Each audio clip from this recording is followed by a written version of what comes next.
Hello, wherever you're tuning in from, welcome to the Investors Corner. My name is Tech Stephen Ogut, and today in this episode, we are honored to be hosted by a group of wonderful gentlemen here who are businessmen.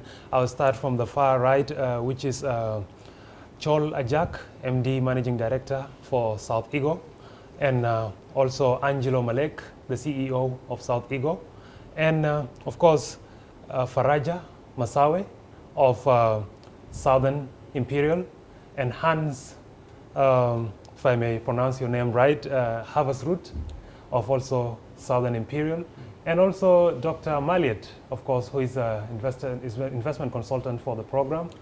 Welcome to the program, gentlemen. To proceed right ahead with the first question, Southern Imperial and South Eagle sort of sound very closely. Just put us in picture. Tell us what is the cooperation between the two companies, and also if you can give us a brief profile of each of the companies. I will start with of course, the local company, South Eagle. If you can tell us a brief profile of your company. Thank you, Comrade Tech Stephen. We are very much pleased to be here today in the Investor Corner. We in South Eagle always tune in every Friday to try to learn the new tricks on how to do investment in South Sudan. South Eagle Limited is a local-owned company founded by myself, the CEO, my colleague, Anjelomalek. We operate here in Juba, Wow, and we are going very soon to other parts in South Sudan, especially after the peace was realized. The Imperial Company Construction is a Tanzanian company with some partners from Norway, like you see there. We went international and tried to bring them in because we know South Sudan as a new country after the independence and then the crisis that we went through for the last 2 years. We thank God that the peace is finally been signed. So we brought in our partners from Tanzania and from Norway to come and explore those opportunities of how to do business in South Sudan. Okay. Not to skip you, of course, not to skip you, Angelo, but I'll get back to you shortly. Let's hear from Southern Imperial.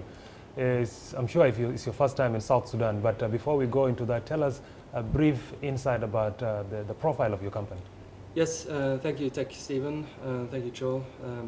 Now, we are a business engaged in the development and building of housing infrastructure, established in Tanzania, but with a focus on the entire East African Community region, and of course expanded into South Sudan, which is a country which we find very interesting.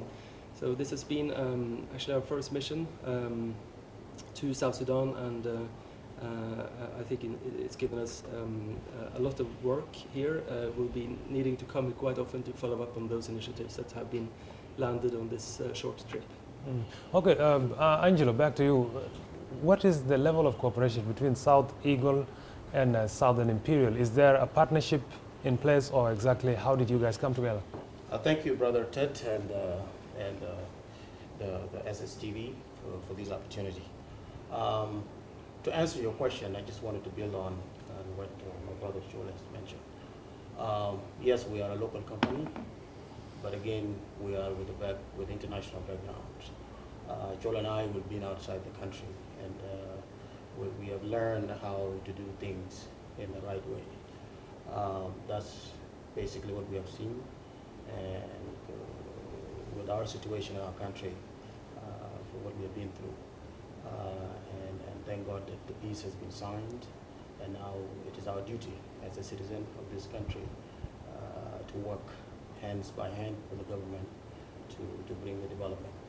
So the cooperation in between our company with the Southern Imperial is a technology. Technology that we have connected with the need that our countries needed is basically what we have seen.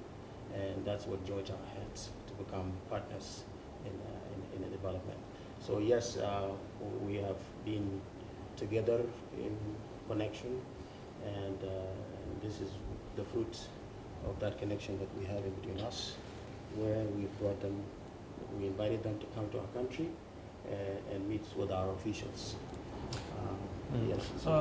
Okay, Mr. Faraja, I understand that Southern Imperial is a company that operates in Tanzania, in South Africa, and of course in Norway, which makes it a global company, international company.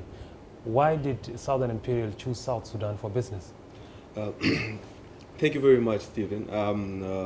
East African country, Tanzania being part of it, it's a prototype, or I would say it's a case study. It's a typical reflection of what is going on right now in South Sudan. Middle income earners and the middle class, for let's say in Tanzania, have been forgotten by the policies that are going with the housing in Tanzania. So you find that most of the construction that is being done is just for the upper and for the high end of the society. And at the end of the day, most of the people live in the most informal way and very poor housing. Also, this affects the life expectancy of people. At the end of the day, if you live in a very good house, even your life expectancy increases. So I think I would suggest this is exactly a typical experience that we see in a country like Sudan. It's something that has to be addressed by the public in general, and should be given a priority, that individual to live in a very well organized and a good housing. So I think reflection of the low cost income housing that we are trying to import here, this technology will really help for a normal civil servant, any worker in Sudan who is earning a decent wage, a minimum wage, to afford to have a house. I think it's one of the rights that we are bringing, that the Sudanese can afford to have this. We'll get to the difference between what your company does and other companies. But before that, let me give Dr. Maliat a chance to also be part of our talks here. Dr. Maliat, what do you make of this partnership between these two companies? Thank you. I think it's some of you have been watching SSTV have been talking about striking a partnership between locals and international. So I think actually this actually fits into that description that what I was saying. We are part of the global world. Our country is rich enough to accommodate other people to come and invest. So I think this is actually the dividends of our talk, that we've been calling international community to come and invest. And what I can make simply is that the country is peaceful. So if we are now able to actually attract international investors, and not only from one particular country, but from 3 different countries that are visiting our country, not to explore as people do. They are not coming to explore, they're coming to do the deal, because I've given them the consultants that they need. So, and you will hear later from them how they have been met and welcomed. They nearly think that we haven't, it is because they just came for a few days, but if they were to stay here for a week, they would have signed deals. I'm telling you.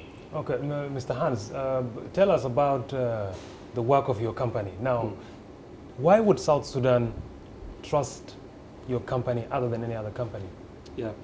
I think, first of all, I mean, South Sudan has been on our radar for quite some time.